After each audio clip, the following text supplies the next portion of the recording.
Okay, time to talk history now with Dr. Joe Kelly. Caroline's left us 8 or 9 minutes, Joe. It's a disgrace, really. But anyway, we'll try and batter on. Our focus today is on Mad Dog Coll from Gweedore and the New York Mafia. Right, tell us about this character then. Well, Vincent Coll, he came from Gweedore and born in 1909. He had a short life.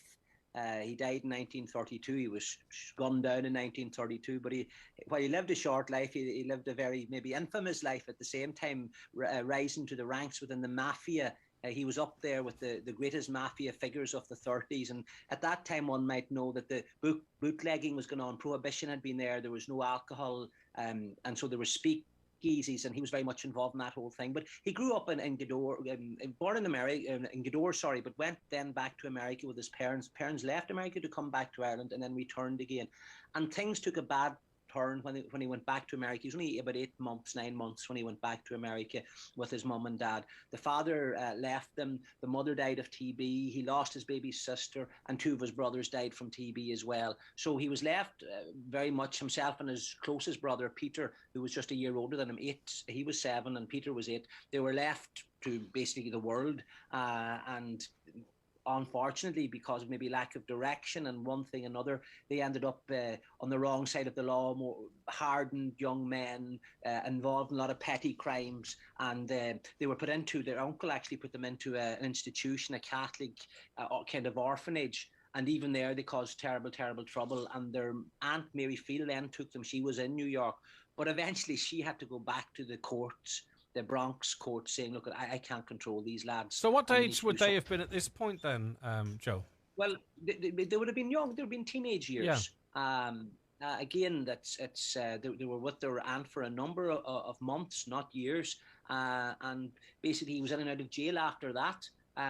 He was growing up in the Bronx. He'd known the tough side of society. He knew the underbelly of crime and petty crime, and whatever he could find a way of making a few pound, he was going to do it. And he was rather brutal. Do you think he was primed for the mafia to get the claws into him, or was he so angry with everything that he maybe sought out this lifestyle himself? Well, that's we're living in a different age now, and it's very easy to judge in our own age. The saying is better to build strong children than fix broken men. And unfortunately, this Vincent and his brother and others at that time, they had a very, very hard upbringing in life, and maybe it was easier for them to turn to the wrong rather than the right, and maybe the direction wasn't there. But he obviously had some kind of temperament and personality that seemed to take a satisfaction out of wrongdoing, and he was rather brutal in the way violent in the way he dealt with people, anybody that was threatening to him. Maybe it was a survival mechanism for him. But when he was put into jail anyway a number of times, and when he was released in 1929, now remember he's born in 1908, so he was still a young man, age 21. 2 people came into his life. The first was Dutch Schultz, who was a head man for bootlegging, and he had a lot of different breweries making the alcohol and then supplying it to different pubs. So he employed Vincent Coll to work for him, to encourage other pubs to take his product, to buy his product. And if they didn't, then Vincent Coll would brutalize them and attack them and threaten them. In fact, he killed one man at that time, but he got off because Dutch Schultz was able to pay the judges and the law at the time to kind of turn a blind eye to it. And at the same time, he met this woman called Lottie Denninger, who he later married, and she was very, very influential. A very interesting story even just about her herself. And she was encouraging him to get on in this world of the mafia and to get on in the world of the bootlegging. And when he asked for more money from his partner, Dutch Schultz, who was paying him £150 a week at that time, or dollars a week, which was quite a lot of money, he wanted more and he wanted more, and he felt that he should have his own setup. So he eventually did set up his own gang, and his aim was to get rid of Dutch Schultz, who had actually been paying him all this time. And his later wife, Lottie, she supposedly gave him $20,000 to roll him, to start him out. And she had got that from a husband that died in peculiar circumstances. She'd taken out a life insurance on him 6 months before he died. She's not going to sue you. He died in peculiar circumstances after his wife took out a life insurance policy. Yeah. Okay, you're afraid maybe her ancestors might take you up on something. But come here. But was it enough? Was the even a successful bootlegging company, and with the money they're able to leverage out of other businesses and all, was that enough for him, or did his ambition? Did he get hungry for more? Oh, absolutely. And the money he was making was just phenomenal. It's unbelievable in relative terms. You're talking tens of thousands of pounds. And you ask a good question, was it the bootlegging enough? No, he was rather cute and mercenary what he did. He realized that there was other ways of making money. So he started to kidnap people on the underworld who would pay him a ransom, but they couldn't report this to the police because they were on the police list.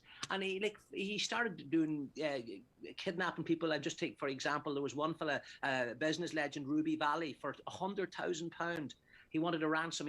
Someone else, Sherman Bingsley, owner of a club, a Night Star Club, and also a famous restaurant in New York, paid him $25,000. There was Billy Warren, a banker. He kidnapped him, and he was given a ransom of $83,000. But with every move he was taking, Joe, the target was getting bigger on his back. He was messing with all the wrong people. Yes, and he had got into a terrible war with his former employer, Dutch Schultz, who was the bootlegger main man in that part of America, in New York that he was in. And he was getting tired of Vincent Coll's attitude and his behaviour. And in one case, Vincent Coll tried to kill his top man, Dutch's top man, and it backfired on him. And what he ended up doing was there was a shootout.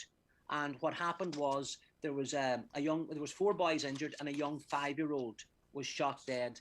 And this basically turned the whole media and the whole mafia against Mad Dog Coll, because he was seen as a danger and a man that was bringing the mafia into disrepute. And in some way, there was, because a lot of the way the mafia and the cartels work, and even to this day in Mexico and elsewhere, as you endear yourself to the population, you're seen as sort of Robin Hood type characters, don't you? I presume that was the case there.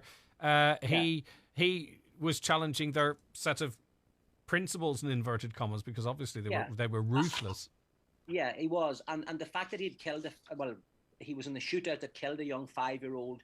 He was seen then as the Mad Dog. That's what the mayor of New York called him, and media called him a child killer. And so he had to go into hiding after that, and they realized that he was a problem. But so his time was coming to an end. And again, as I said, he was a very, very young man. He was in 28 when he was shot in the end, but he had crossed over.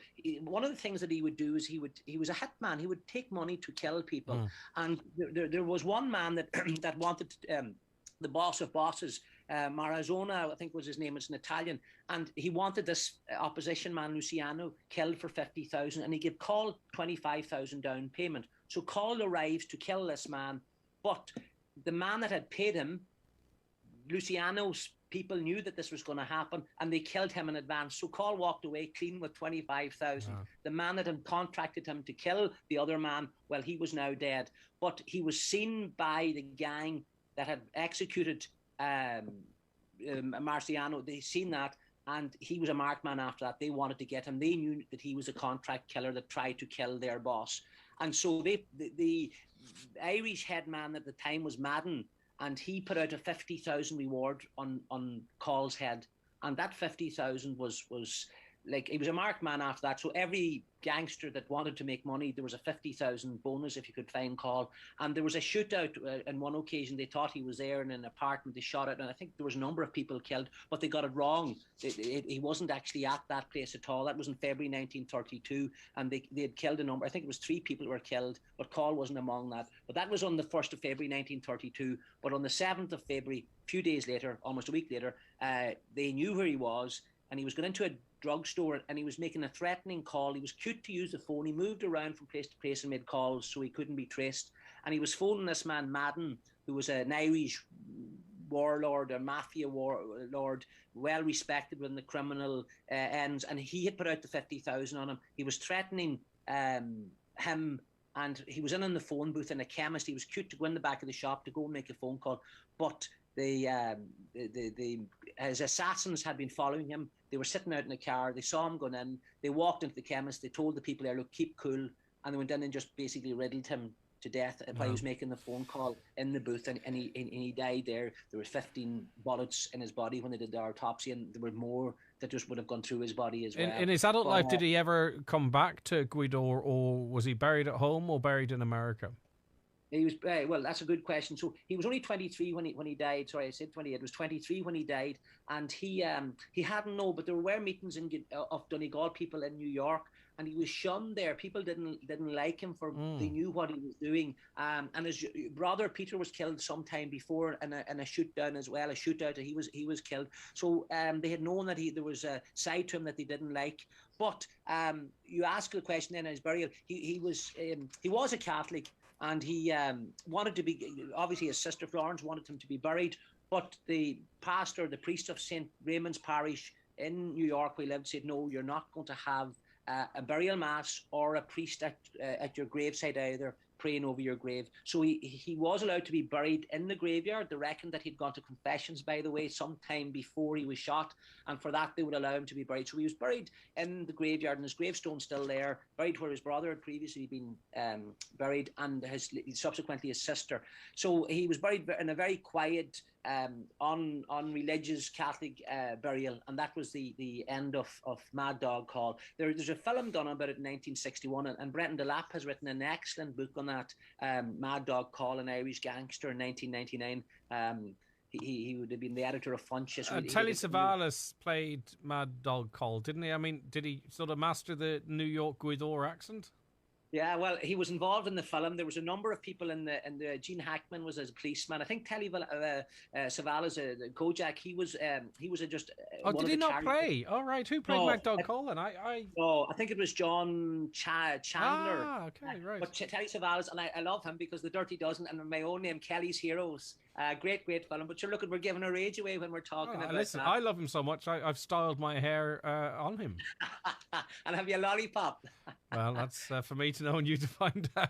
It's okay, Dr. Joe. Listen, that's where we have to leave it. I wish we had more time. I wish we had more time.